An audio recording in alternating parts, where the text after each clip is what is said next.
नमो बुद्धाय। मैं विधेम रोशन। आप देख रहे हैं मकसद।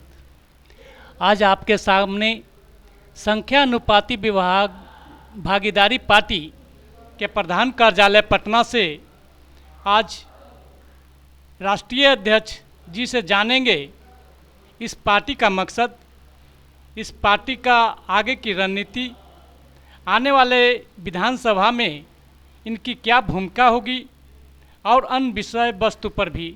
सबसे पहले सर, मकसद में आपका स्वागत है। सभी लोगों को मैं जय भीम, नमो बुद्धाय।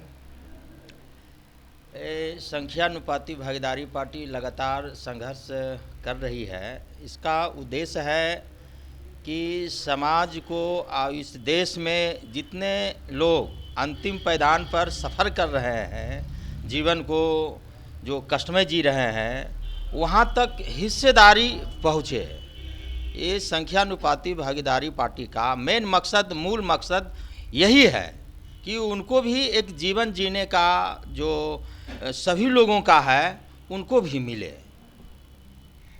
सर, सवाल यहाँ पर एक ये भी आता है कि संविधान के अनुसार लोगों का जो अनुसूचित जाति, अनुसूचित जनजाति के लोग हैं, उनको जनसंख्या अनुपाति में स्थान मिल गया है, फिर भी आप अपने पार्टी का नाम यही क्यों रखे? और सब बहुत सा पार्टी है। देखिए, आबादी के अनुसार से मिलना, यह कहना अभी सही उचित नहीं होगा।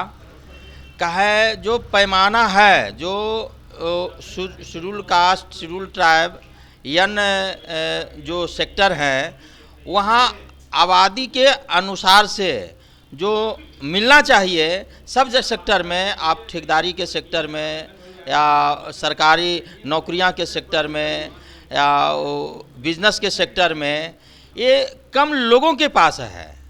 और ये सरकार जो व्यवस्था कर रही है, उसका भी पॉलिसी यही है, हर एक समाज को कुछ अवसा सेलेक्ट करो ताकि वहीं तक सीमित रहे, नीचे नहीं उतरे। तो वो चीज़ हमें दिखाई पड़ रहा है। हम लोग संख्यानुपाती भागीदारी पार्टी के पदाधिकारी लोग हैं, जिन्हें ये दिखाई पड़ रहा है, इसलिए हम लोग संघर्ष कर रहे हैं पार्टी में। एक बात और सामने आती है कि बिहार के मुख्यमंत्री नीतीश कुमार जी हैं। ये संख्या के अनुपात के जनसंख्या गिनती करवाएं, प्रयास भी किए हैं, फिर जो स्थिति है सो आप सब भली भांति जानते हैं, फिर भी इस पर आपका क्या कहना है? देखिए, आदरणीय माननीय नीतीश कुमार साहब जी, ये इनका जो मकसद है, राजनीति का मकसद है, वोट का कलेक्ट करने का मकसद है, तो उस हिसाब से अपने आप को रणनीति बनाते हैं ताकि हमारा वोट किस तरह से बहुमत हासिल को प्राप्त करे, बहुमत को प्राप्त करे। तो उसमें बहुत कुछ जो है छूट जाता है, इनको हासिल भी हो जाता है, तो वहाँ ध्यान नहीं जा पाता है। आने वाली विधानसभा में, बिहार विधानसभा में आप कितनी सीटों पर अपना कैंडिडेट दे रहे हैं? देखिए सर, यह अभी हम लोग फील्डिंग तो कर रहे हैं, पार्टी चला रहे हैं, मीटिंग कर रहे हैं, समाज के पास जा रहे हैं। यह बात सब तय समय करेगा, तय इस चलते समय करेगा कि आर्थिक का पैमाना बन गया है, बहुत तरह से मने आ रहा है। बहुत लोग लॉकडाउन के बाद जो है बहुत दुखमय जीवन को जी रहे हैं। हमसे जितने लोग जुड़े हुए थे, ये सभी सारे लोग जो हैं, कोरोना के जो पीरियड बंद हुआ था, वहाँ रोजगार जो जुड़े हुए थे, वहाँ से डायरेक्ट प्रभावित हैं। जब डायरेक्ट प्रभावी हैं तो हम लोग भी उनका शिकार हैं। तो अभी कहना, हम चलते चलते समय तय कर लेगा कि हम लोग कितना सीट पर लड़ेंगे। सर, एक बात और बताइएगा, भारत के सबसे बड़ी राज्य यूपी है, यानी कि उत्तर प्रदेश। वहाँ की जो स्थिति है, एक वकील के द्वारा विधायक को, यानी कि बीजेपी के विधायक को लपड़ थप्पड़ करना रोड पर, और 7 दिन तक एक एफआईआर तक नहीं ली जाती है, इस पर आपका क्या कहना है? देखिए, सबसे बड़ी बात है कि इस देश में मूल चीज़ को जो है छुपाया जा रहा है और असत्य चीज़ को सत्य चीज को असत्य चीज को सत्य में कन्वर्ट किया जा रहा, जिससे सभी लोग प्रभावित हैं। यूपी क्या, पूरे स्टेट के लोग प्रभावित हैं इससे। तो यूपी एक उदाहरण अभी मिल रहा है कि असत्य चीज को सत्य प्रमाणित करने के लिए लगातार नेचर रहा है इस सरकार को प्रमाणित करने का के लिए, उसी के सब लोग शिकार हैं। भारत के प्रधानमंत्री नरेंद्र मोदी जी विदेश में डंका बजा रहे हैं, इस पर आपका क्या कहना है?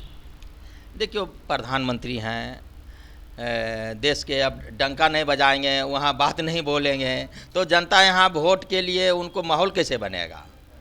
वो तो माहौल बनाने के लिए सारा डंका बजवाते हैं, डंका बजता है।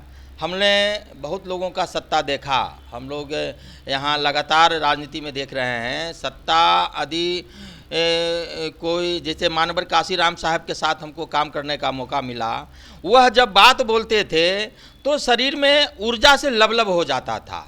ऐसा क्यों होता था? इसलिए कि वो जो नेता थे उनका एक मकसद स्पष्ट था और स्वतंत्र रूप से सच्चा दिल से सच्चा समाज को सेवा में लगे हुए थे, इस चलते उस रूप में होता है। आज का जो दृश्य मिल रहा है, या प्रधानमंत्री बात बोल रहे हैं, मुख्यमंत्री बात बोल रहे हैं सभी स्टेट के, किन्हीं पर लगता है कि कुछ इनका रणनीति है, ये राजनीति के लिए ऐसे कर रहे हैं, ऐसा भरोसा में ऑटोमेटिक दिमाग चला जाता है, माने भरोसा नहीं हो पाता है।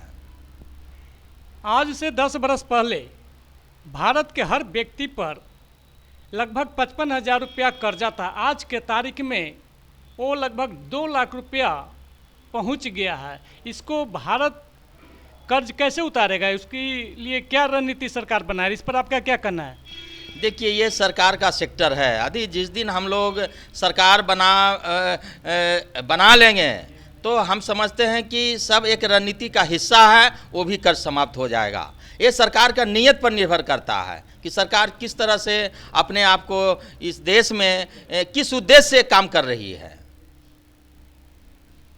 आप देख रहे थे मकसद आपका अपना चैनल है, इसलिए जो भी बात आपके सामने रखी जाएगी वो सच ही रखने का प्रयास हम करते हैं, लोगों से यही चाहते हैं, आशा भी करते हैं।